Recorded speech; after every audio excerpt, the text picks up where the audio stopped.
Welcome to episode 29 of the Cohesive Home Podcast. Today, we're talking about one of our favorite book series, The Little House on the Prairie books by Laura Ingalls Wilder, and some of the ways we're applying her ideas to our own lives.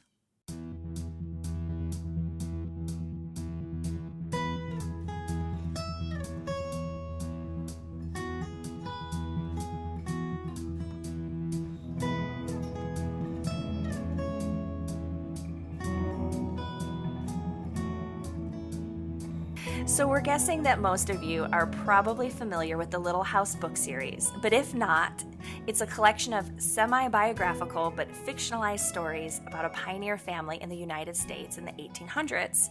The stories themselves are so enjoyable to read, especially out loud to little ones, but we mamas have also found nuggets of wisdom from them. Oh, yes. We're constantly reading them. I feel like if we finish one, we just move on to the next, and we don't consistently read them, like every day, but we'll pick it up and we'll read a few chapters. And my kids, they love it. And right now we're reading, what is it? The Farmer Boy? Yeah. Which Farmer Boy is about Almanzo, which is Laura's husband. And it's about his time growing up. So my son especially loves it because I've never read it. Really? Oh my gosh. Okay, we had actually skipped over it at the beginning because at the time when we first started, my girls were like, I don't want to read about a boy. So I was like, fine, we won't read about the boy. And now we've come back to it, and it's my favorite. Is it really? Out of all of them, yes. I really, really enjoy it. And, I read something about how do I say that? Like, it was about Laura's writing. Somebody else was talking about how she wrote this book about her husband's childhood, which is kind of an odd thing to do.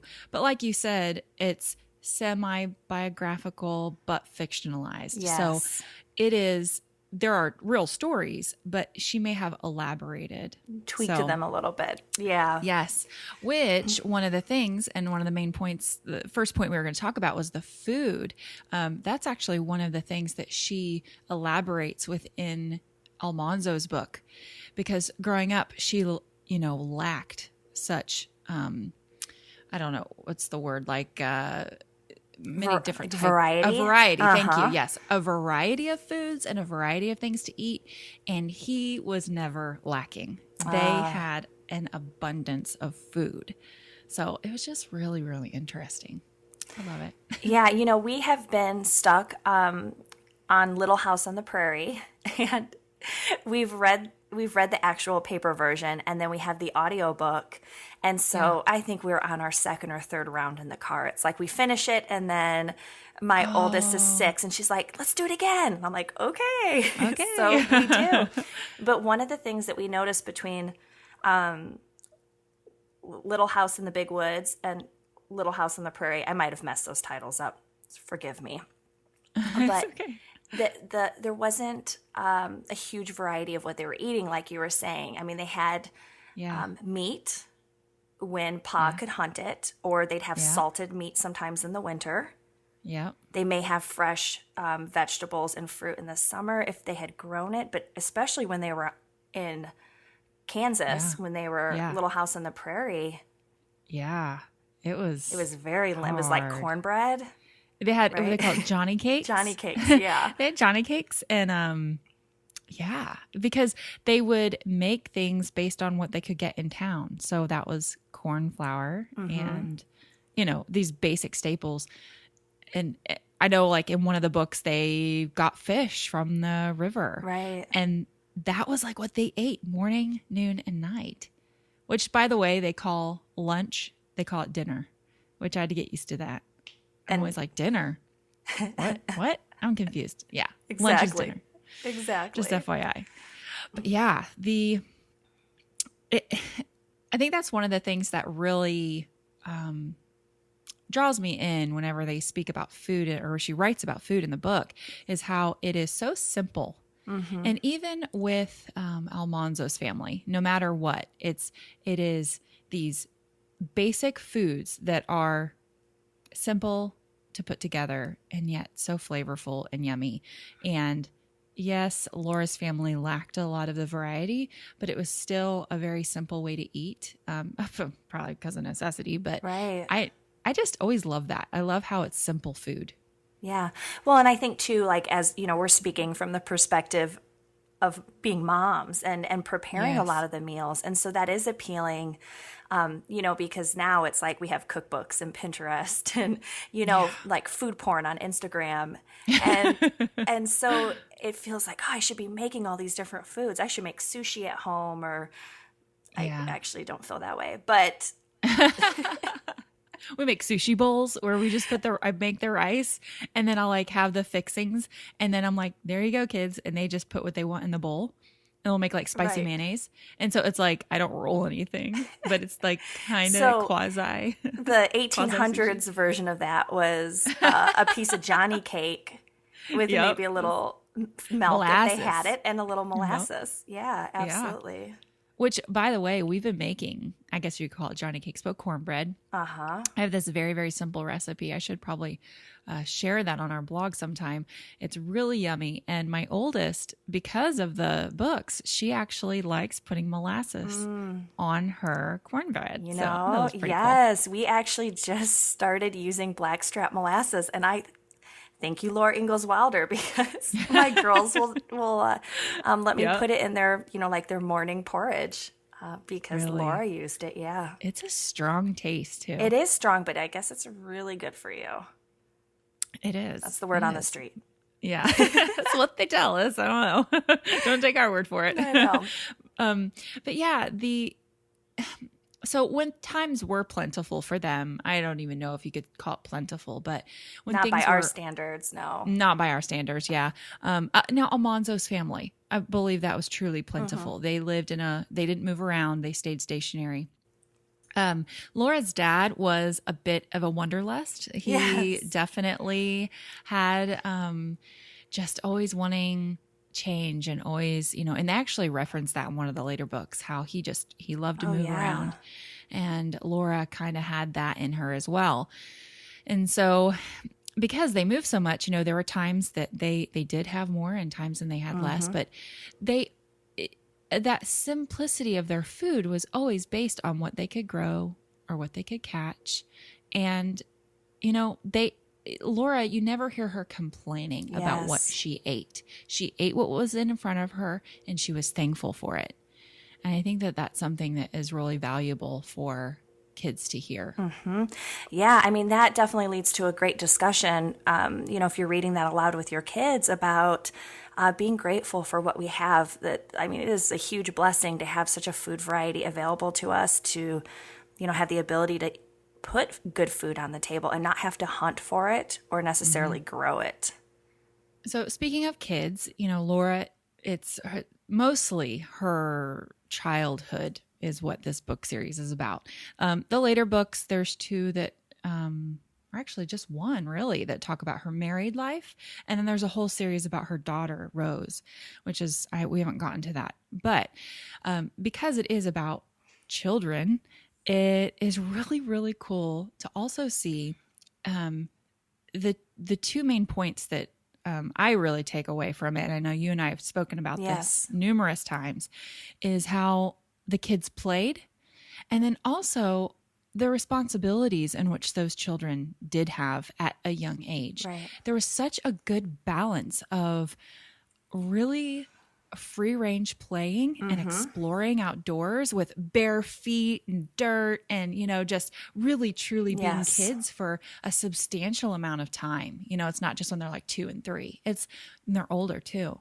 And balancing that with education and also responsibility on the farm and on their land. And yeah, I love that. I think that that's Yes. another really good takeaway. Well, yeah, I mean, that's something that, my girls and I noticed when we read through the books is that they really don't have any toys. I think Yeah. each of the Yeah. girls have a doll, and it is homemade. I mean, it's like a corn cob, Yeah. fabric covered doll that mom made. Yeah. And they find different ways to play games, and they spend a lot of time outdoors. But there isn't this huge emphasis on things to entertain them. Right. So their toys, even, not having very many. So how did they entertain themselves? They explored and they did things simply. And they, there's parts in the books even where you can tell she's trying to say she was bored out of her mind. Yes, I mean, yes. truly bored, especially on Sundays when she was younger and they had to, stay quiet and, not do much. And there's, I don't know. It's just so interesting to see how, they didn't have a video game to just pick up or a phone to pick up, or mom, I want to, let's go somewhere in the car. It was, this is where you're at. This is what you have to do, like it or not, like this is your life. And I don't know. I just feel like there's so many good things with that, but also they had so much responsibility as a child that if they were bored, I know Almanzo, for instance, he talks about how we just read this part where they went to the county fair and it was a 3-day county fair. And by the third day, Almanzo was saying he was glad it was over. Yeah. That was just, it was out of his norm. And it was so much almost so much stimuli for 3 days in a row. He almost just, it was not fun the third day, is what he said. It was not fun.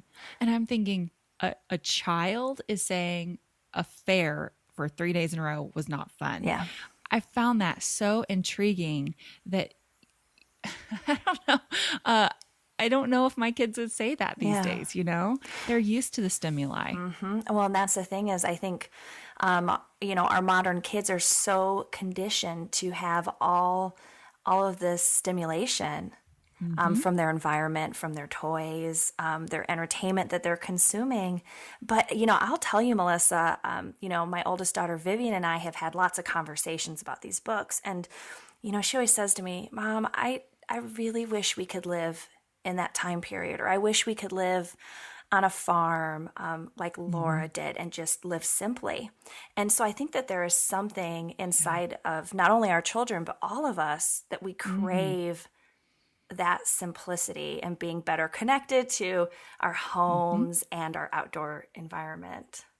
Yes. Oh, I completely agree. I've even said it on the podcast. I mean, reading the books, it makes your heart just kind of long for that simplicity. And obviously we're already in the game of simple living. So just that extreme simple living is really, really, it's kind of intriguing. But for me, I think the thing that I would want to do most in that is giving my kids more responsibility. I feel like in this day and age, it's so easy to let them be those free range kids outside. I let them play. We we homeschool, but as a parent, I could definitely do better with giving them more responsibility here at home, or to, things we could do outside. Actually, I have a funny story. Yes. We just bought a new lawnmower, and I have wanted just a no engine push mower for the longest time. We saw them in Did Germany. you get one? They were so cool. We did. We got one, and it's awesome. Yes. I mean, I went and got it. Well, Brandon was at work, and I was like, "Hey, I'm just gonna go get this. We need it." He's like, "Okay, go for it." So I went and bought it. I brought it home. I put it. You didn't even have to really put it together. It comes in this little box. Yeah, we have one too. Yeah. And I did the same. I was very proud of myself. Yeah, me too. I know. It's like you feel so like, yes, I did this. Yeah, so we got this lawnmower and I put it together and took it outside to the backyard. And my kids were standing there going, I want to do that. Yes. I want to do that. And I thought, no, guys, it's okay. I got this, just let me do this first. Well, really, it was a new toy. I wanted to play with it. But as soon as I kind of put it to the side, next thing I knew, my kids had it out there and they were mowing the yard in the back. Cool. And I thought, yes, I have a machine that my children can use, and they loved it. And then even the next day, my son was out there in the morning mowing the lawn. That is so cool.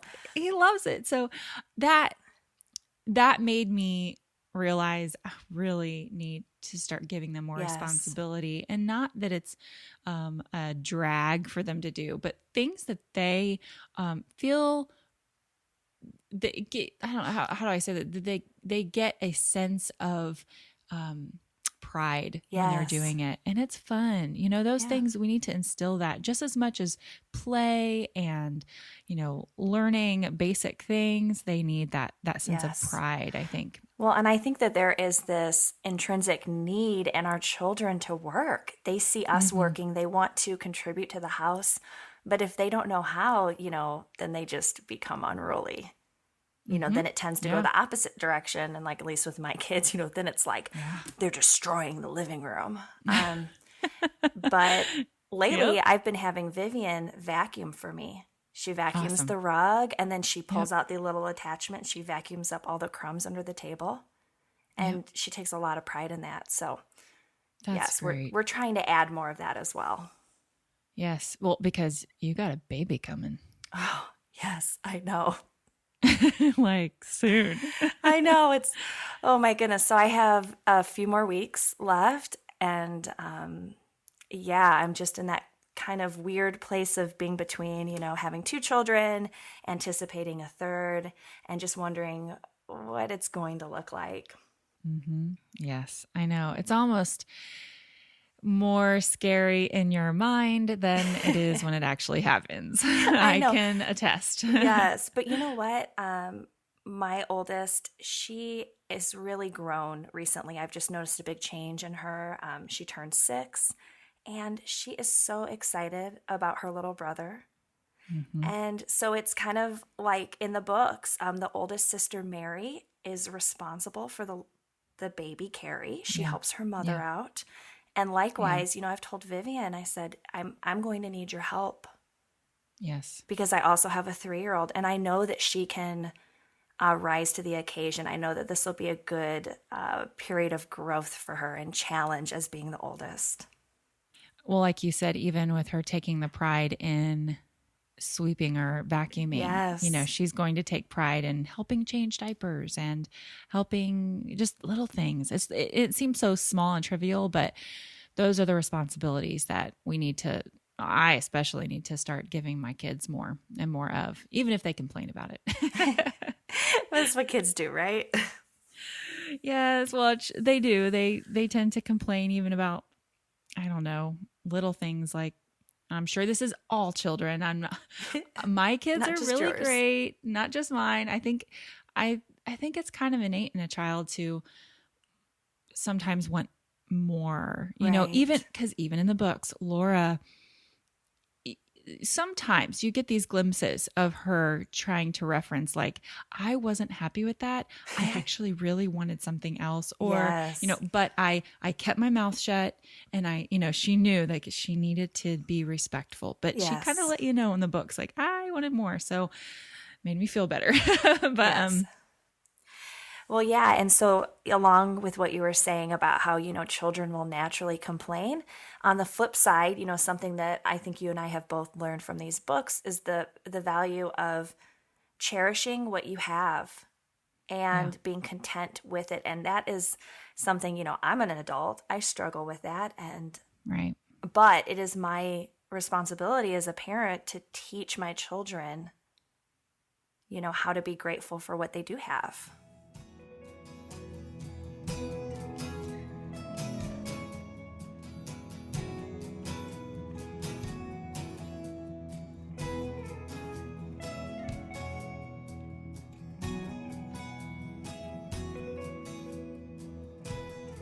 In the books, I mean, since we are referencing the books a lot, isn't that what the whole podcast is about, I guess? But, you know, yeah, I mean, you've already mentioned they have like one doll. And then, but things that Ma emulates for her children is like she has this one China doll that is always in the books, and it's very prominent. It's always on the shelf, and she takes care of it. And it's something that she values, that one thing. And her red tablecloth, the thing that she loves to put on her table to decorate. These are the things that just, I think that's why even Vivian, oh, I wish we could live in this, that Right. time. There's a reason why we have this podcast. There's a reason why you and I discuss simplicity and living by our values. And, we value not having a ton of things to take care of. So, and that pulling away from time with family. So how in the books, they had so much time with family. Yes. Because they would wash the dishes. How long did it take them to wash the dishes? Right. They had one tin cup for each kid.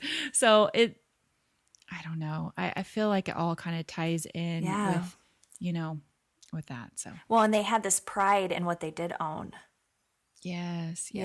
Because they had so few things. So they took very good care of them. Because they knew that they weren't easily replaceable. Ma's China doll, where is she going to find one out in the middle of the prairie on Kansas? If that thing had gotten broken, she couldn't have gotten on Amazon and 2-day shipping, right?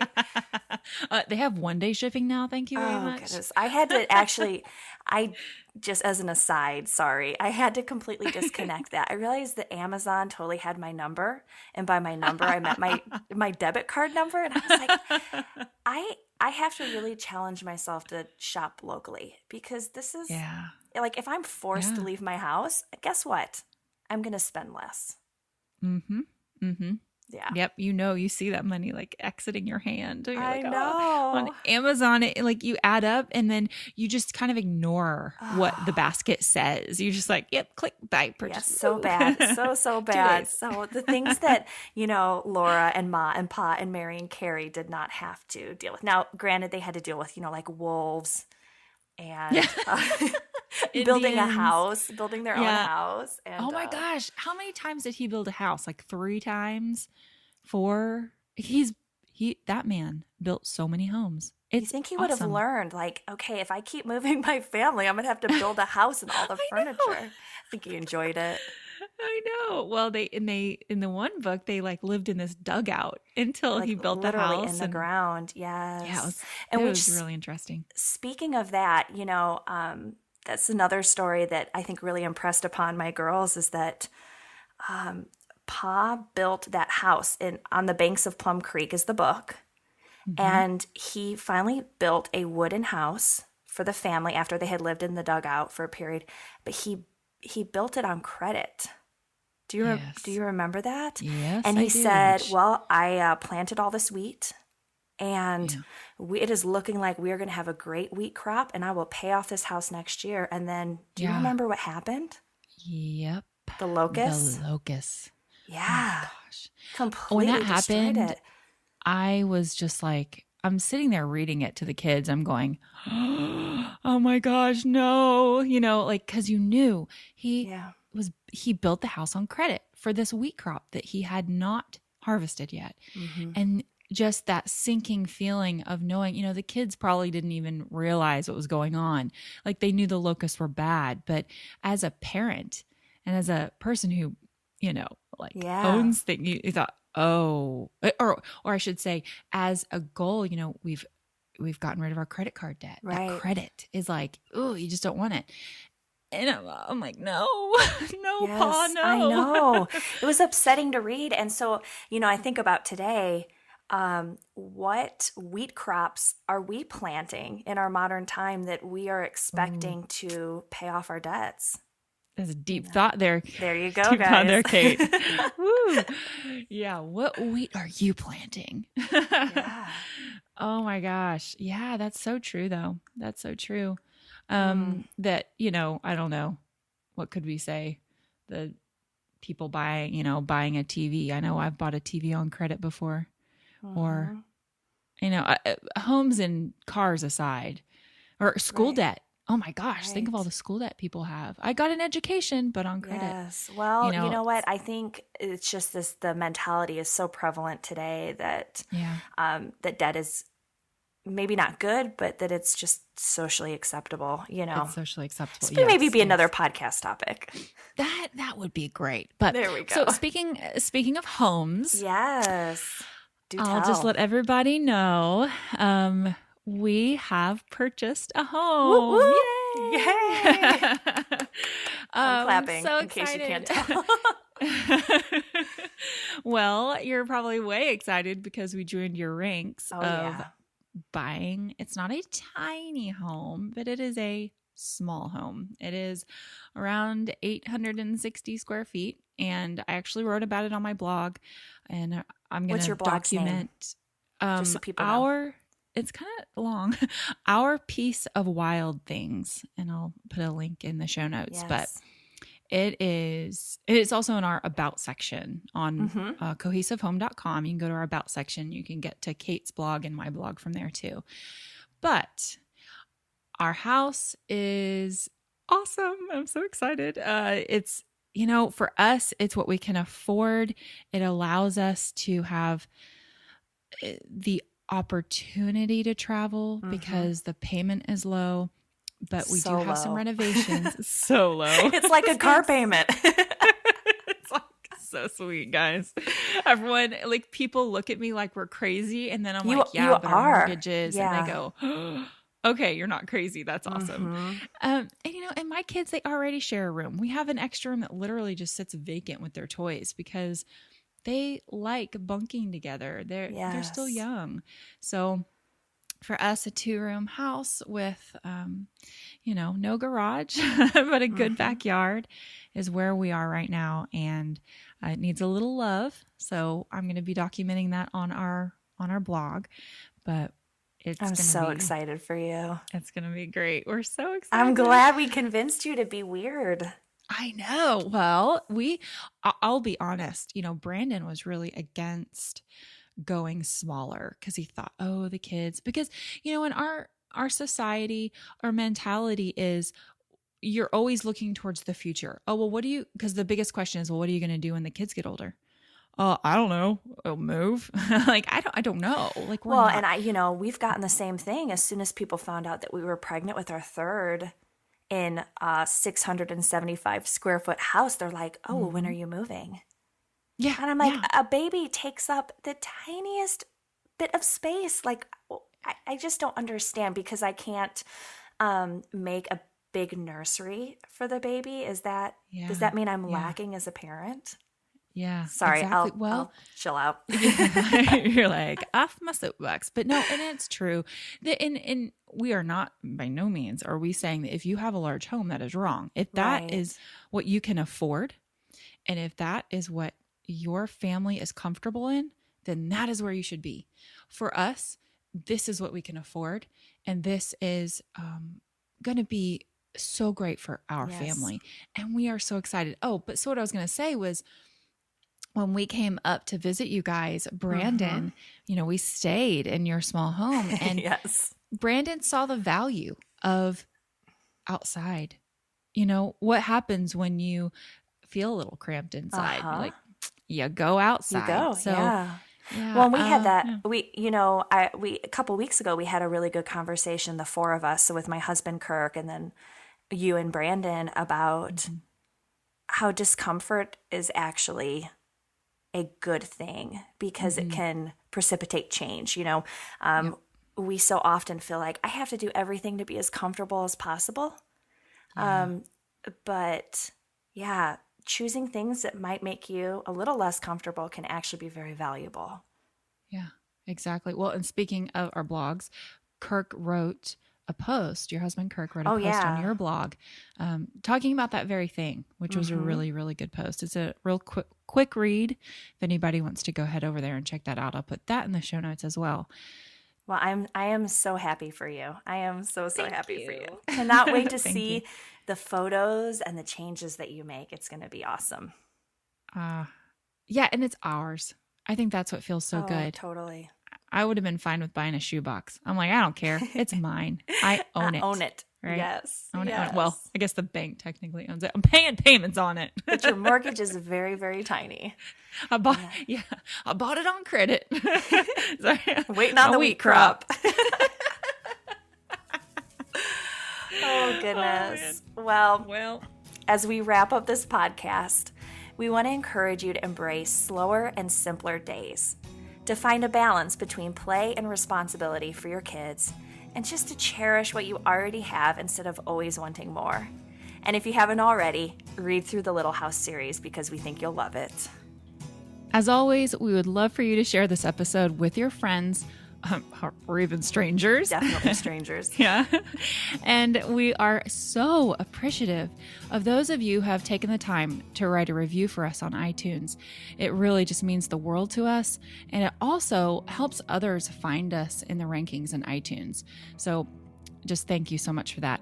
Also, thanks for listening to this podcast, and we will see you next time.